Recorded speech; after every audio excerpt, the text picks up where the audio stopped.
بسم الله الرحمن الرحيم. الرحمن علم القرآن خلق الإنسان علمه البيان. الشمس والقمر بحسبان والنجم والشجر يسجدان. والسماء رفعها ووضع الميزان ألا تطغوا في الميزان وأقيموا الوزن بالقسط ولا تخسروا الميزان. والأرض وضعها للأنام فيها فاكهة والنخل ذات الأكمام والحب ذو العصف والريحان. فبأي آلاء ربكما تكذبان؟ خلق الإنسان من صلصال كالفخار وخلق الجان من مارج من نار. فبأي آلاء ربكما تكذبان؟ رب المشرقين ورب المغربين. فبأي آلاء ربكما تكذبان؟ مرج البحرين يلتقيان بينهما برزخ لا يبغيان. فبأي آلاء ربكما تكذبان؟ يخرج منهما اللؤلؤ والمرجان. فبأي آلاء ربكما تكذبان؟ وله الجوار المنشآت في البحر كالأعلام.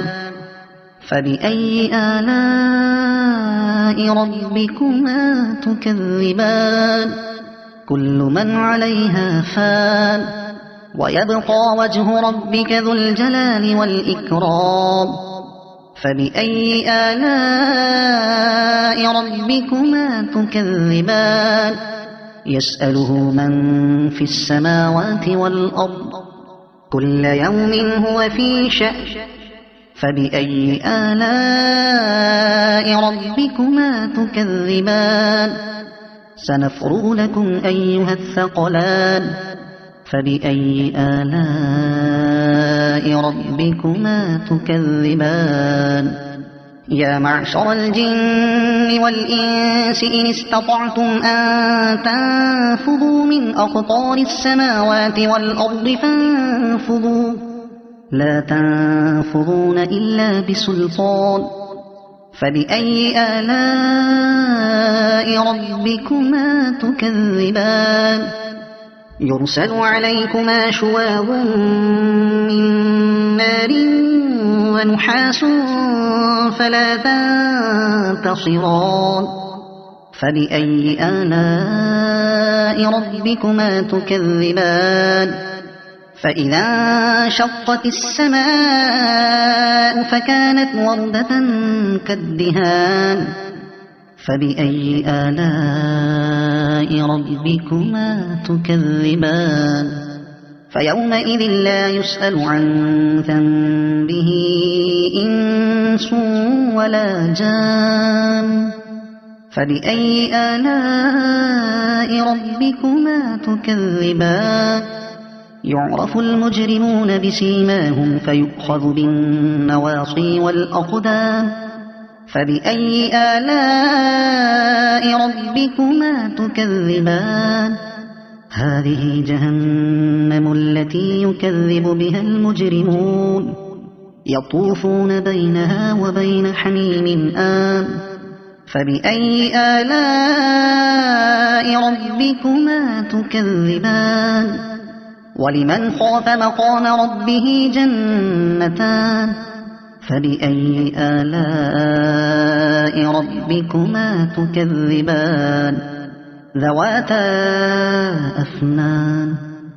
فبأي آلاء ربكما تكذبان؟ فيهما عينان تجريان. فبأي آلاء ربكما تكذبان فيهما من كل فاكهة زوجان فبأي آلاء ربكما تكذبان متكئين على فرش بطائنها من استبرق وجنى الجنتين دان فبأي آلاء ربكما تكذبان فيهن قاصرات الطرف لم يطمثهن إنس قبلهم ولا جان فبأي آلاء ربكما تكذبان كأنهن الياقوت والمرجان فبأي آلاء ربكما تكذبان هل جزاء الإحسان إلا الإحسان فبأي آلاء ربكما تكذبان ومن دونهما جنتان فبأي آلاء ربكما تكذبان